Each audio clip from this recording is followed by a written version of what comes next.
Hey everybody, welcome back to the channel. As you can see, I got some Ghostbusters figures here. Now we know there's a new Ghostbusters movie coming out, and these figures are actually pretty cheap. They were like 10 bucks at Target, and they're coming out everywhere.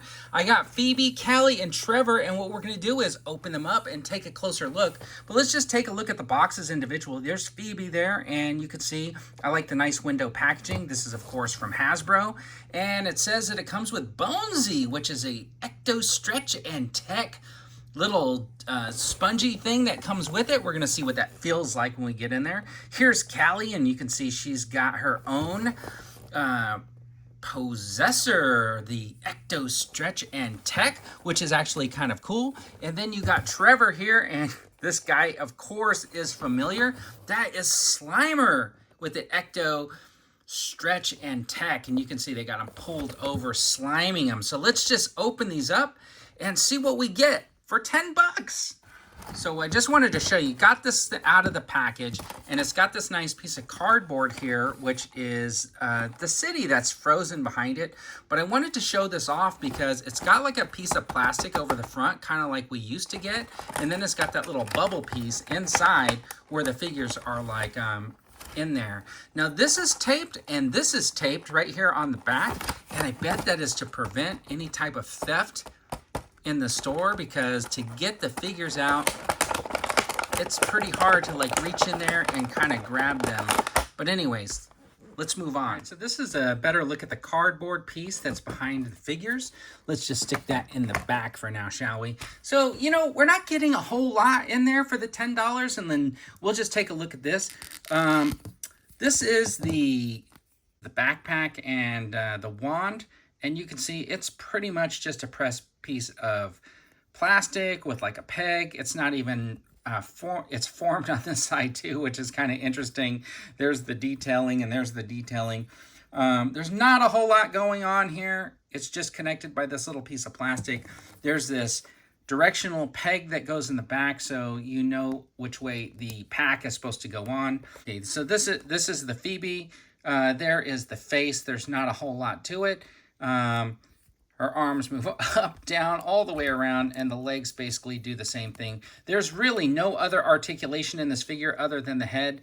The only good thing about it is they do hold on to their wands, but it's interesting because when you stand them and you raise their hand, the wand is pointed towards the sky in a place that they won't be looking at. So there's no sense in shooting those ghosts up at the sky, but here is the little dude.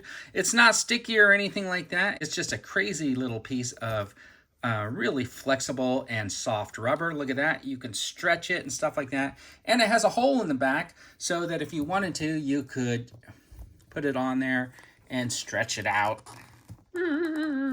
Yeah, so that's kind of cool. Woo! Let's like do that. The only downside to these so far is with the Callie figure. This little dude does not really stand up on his own. He's got those little feet, but it just keeps rolling over. And sure enough, you could stretch that out too. Let's take a look at that one. That is the face on there. And again, the same articulation. We won't go over it every single time, but that's how that works. And then if you put this on, and oh, whoop, didn't rip, but there you can stretch it out, and I mean, you really got to do some stretching to make that come through. And then, of course, we got Trevor here. Let's take a closer look at him. He looks kind of tired to me, which is interesting with the size. I guess they're family, because I was thinking if you put the glasses on them, would they look a lot alike? So, yeah, they got the family resemblance down. That is good. Now, for 10 bucks, these aren't that bad. They're very sturdy figures. They're not going to fall apart. I would have no problem giving this to, say, like my grandson who just turned 4 and letting him run rampant with them.